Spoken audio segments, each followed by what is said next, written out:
This is coming from Ebo, a former Mexican mafia member from Oakland, California. While he was on death row, he was an angry individual, somewhat healthy, a good 5'9", 5'10" looking dude with the bodybuilder looking at a dude. There was a dude up there. He was in constant fuse with basketball, everything, you name it. It just so happened that this dude that he was up there with was not exactly friend material. He wasn't like someone that he should be hanging around with, and he knew it. He was just waiting on a specific moment to get him out the way. As he put it, was there was a line of people that weren't necessarily someone that was allowed in the crowd. And as it was, he was an inmate member, so he was already on death row for a couple of murders. And he's an old man now, about 56, 57, maybe not too old, but he started off young with this individual that kept on flexing up his chest every time he was around him. Was a dude that got busted for out of Orange County, I believe, for killing a child, man, who threw a rock at his car. And as this guy was driving down a road, he came across this kid that didn't want to get out the way and honked his horn. And this dude was not gang affiliated in any way. He wasn't hooked up, or I don't even think this guy was involved in any kind of street gang, and this was like early 80s that this occurred, maybe mid 80s, and so this guy, he ends up getting pissed off because he got the temper, he got the anger management problem. He just got rocked on at his car, so he jumps out. The little kid ran into his house, open garage in his house, so he runs to the garage and he takes off running. This guy gets out of his car and takes off running after him, looking for that kid. And he finds him. So he finds him and he starts beating on him and hurting him and disrespecting him and asking him where his family was. And it just so happened his parents weren't home. So they had a room that had a pool table in it. And as this guy began to hurt this guy, he fucked him up and did something with that pool table stick. He ended up using it. So, he was arrested for this. He ended up killing the kid, man. He killed his kid, and he did all kinds of bad shit to him. So, he got death penalty for it. He was on death row. So, Peppo, he's pretty angry as it is about this, and this guy's barely getting up there to death row and acting like he was, going to run some shit just because he didn't want to be pumped around, and he had a little size on him, like he's a lift weight or something, and this guy already had a temper, so, boom, Peppo caught him slipping one day in a stairwell, and, Peppo up, he starts to fight him. There's no weapons involved. There was a spur-of-the-moment shit. Peppo was by himself. This guy was by himself. Nobody was keeping point. Nobody was looking out. A lot of little shit was going on at the time on death row where people were getting murdered before they could even hit the death penalty, hit the damn chair or whatever, or the gas or whatever they had up there at the time, or whatever they were using to kill people off. And so Peppo starts hitting him, and he's going off, man. This guy looks like a damn rampage UFC fighter kind of dude, man. I've seen him fight, man. This guy, he described how he hit this dude in the face so many times. His hands were leaking blood, and he was stomping on him. He lost his mind. He lost it. He backed out and just started beating the shit out of this guy so bad that he's picking his head up and jamming it into the fucking concrete. He's using his foot to just... Nobody's around. No cops around. Nobody sees nothing. Nobody's there to break it up. They just happen to find a blind spot within the block to fucking take care of business, and so instead of this guy thinking he was gonna give that boy a run for his money, it backfired, and he's getting his ass beat. He can't even get up, and he's gasping for air. He's starting to say he's sorry. He's starting to say he's sorry. Enough. Beppo lost it. He's like, in the first place, I don't think anybody's gonna respond to that in the midst of a fight or altercation, especially in prison, man. I don't hear nobody pleading with stop. I don't hear that too often, and maybe it happens, but it's not spoken about. But not that I'm aware of. But this guy, he's getting fucked up again still. Boom, that boy ends up crushing in his head. He's leaking everywhere. That boy's dirty with blood everywhere. Shoes are hands broken. He tries to act like he wasn't involved and walks away, but it's too late. They see blood. There's too much blood. There's blood everywhere. Dude's on the floor. He's dead. He's completely dead. He killed him with his bare hands and feet.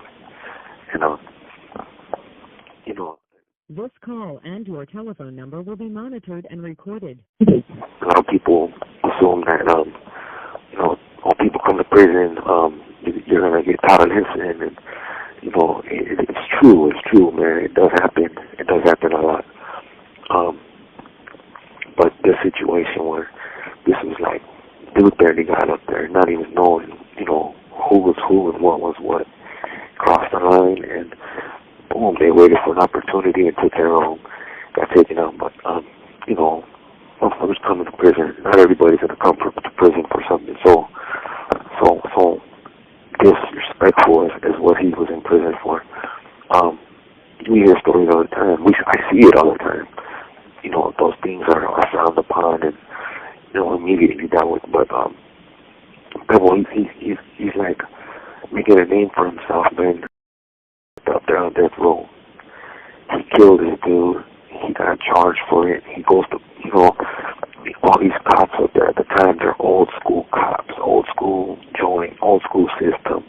They're thanking him for taking care of business, you know what I mean? Practically giving him a medal, like a handball tournament, like you just won a handball. Here's a fucking trophy. Because at that time they did hand out trophies, But, so he was thanked, and they let it go, and he didn't get too much trouble. Today he talks about it like he's, like fuck, man. When he was coming up in the business, he was real rowdy, real violent, real like I didn't give a fuck no more. Fortunately, he got his life sentence, his death row, his death penalty sentence commuted. He got reversed. All he got now is just a life sentence. And, he came up in the system as a young dude. He'd been through the youth authority early on. He's got pictures of this, how he was back then, how he got into the inmate, his crime partner was also an inmate member, but died on death row as well. And, he talks about all the bullets he's dodged, like, all the trouble he's been in himself, how risky his life has been. Coming up, these are one of the inmate members nobody really hears about because they were tucked away on death row, and they were forgotten about. Everybody assumes you get death penalty, boom, they're dead. That's it. They're gone. I have a homeboy up there right now. Been up there for killing a cop that ran in his house. My homeboy Jesse Gonzalez been up there a long time. He's been up there forever almost, man. Like 79 or 78, he killed a cop up there. They killed a cop in the city of La Puente, undercover.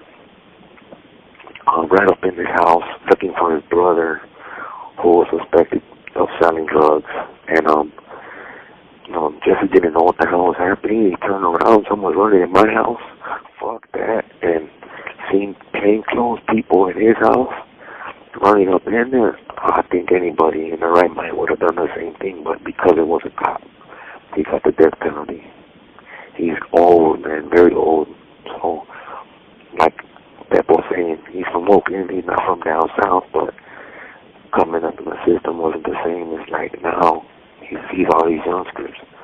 it's not the same, man. He's not used to being around so many people in the yard and all these little rules, and you know, he sees this shit go on. This guy got PTSD, man. I see him go down on the floor when these bullets start flying. As the incident starts happening, and he could see the panic in his face. He doesn't know whether to start fighting or to just get down and follow instructions, you know. I see it in his face, man. Recently he just got in a fight. He got jumped, but you know, he provoked it. It looked like he provoked it. Like he's starting to lose his marbles a little bit, I believe. This is not being said in a bad way. It's being said in a good way because the man has been through so much shit. Like I respect him for it, and he's not telling, you know, crazy stories that are make believe. He's not jumping out of airplanes or nothing like that. He's not, you know, doing some terror. He's got his life with his community. He's trying to you know, mellow out and change his tune and slow his roll because, you know, he's around a gang of youngsters who he's not used to being around. And, you know, there's a lot of disrespectful things he hears. He's trying to contain himself, but he's still got his hands. His hands are still used to being used. He ended up getting a door cracked open. He asked the cop to crack the door open. The cop cracked the door open to another dude, a northerner, and he ends up beating the shit out of him. This old man picked this dude up and body slammed him on the floor. Like, just for some stupid comment he thought he said. That just showed me the kind of individual he was way back then.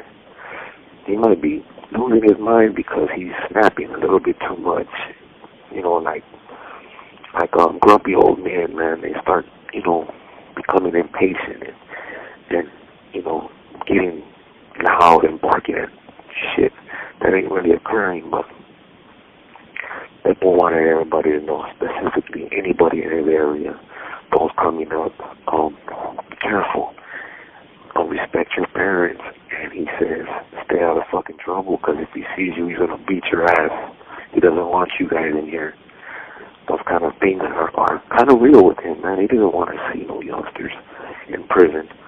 He talks about cars he used to have, and you know, he doesn't like talking about the murders he's committed because those things ain't to be, you know, they're not bragging rights to people out there. He doesn't think it's appropriate. Respectful dude, man. This guy is very respectful. Jose Rodriguez. He is 56 or 57 years old.